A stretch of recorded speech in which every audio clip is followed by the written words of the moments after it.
more tariffs.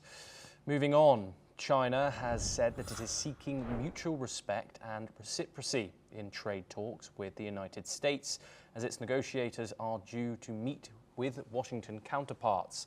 This comes after the United States temporarily halted export restrictions on technology to China in a bid to avoid disrupting ongoing trade talks and to support US President Donald Trump's efforts to secure a meeting with Chinese President Xi Jinping later this year, according to reports.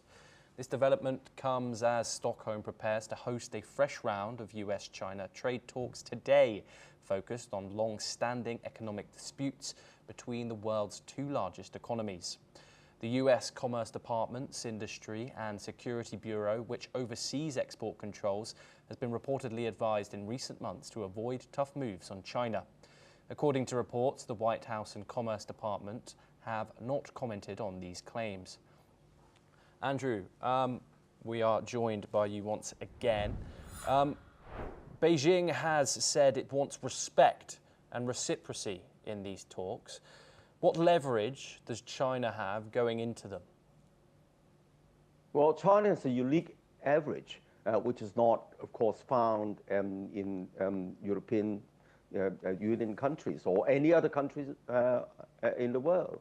China's trump card at the moment, which is newly found, is a stranglehold on rare earths, which is really the Achilles heel of the United States, because even though rare earths are found in other countries than China, but China controls as far as the supply is concerned, it's about 60 or 70%. But what is more, China controls the very complicated and polluting processes of the rare earths to the extent of something like over 95%. Because all these processes have been developed over decades by China, as Western countries do not want anything to do with these polluting processes, and also depends on the final rare earth product, which can find itself essential component of anything from mobile phones to laptops to missiles to F-35 fighters. As much as 97% is now controlled by China, and to some products, even 100%.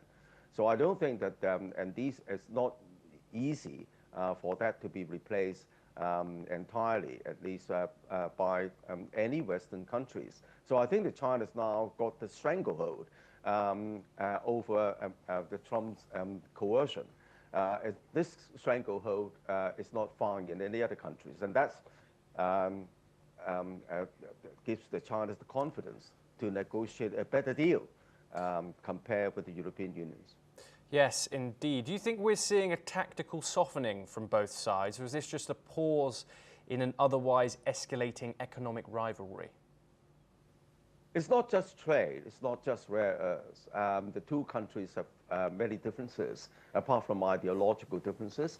And because there are for the United States, there's the question of the fentanyl, the question of China seem to be supplying Russia, buying Russian oil, in a way indirectly supporting the war in Ukraine. There's a recent case of an exit ban of some American nationals, apart from the rare earths. The question of TikTok, for example. So all these are likely to be part of the negotiating process. But above it all, there is a mismatch between the American model based on the private sector, the Chinese model, which is a mixed capitalism and also state state capitalism. So I think that this is a big mismatch between the two countries, which needs some sort of mutual understanding for any fruitful outcome to come about. Yes, Andrew K.P. Liang, thank you very much for joining us on the programme. Pleasure to get your insight as always. Now we move over to Europe.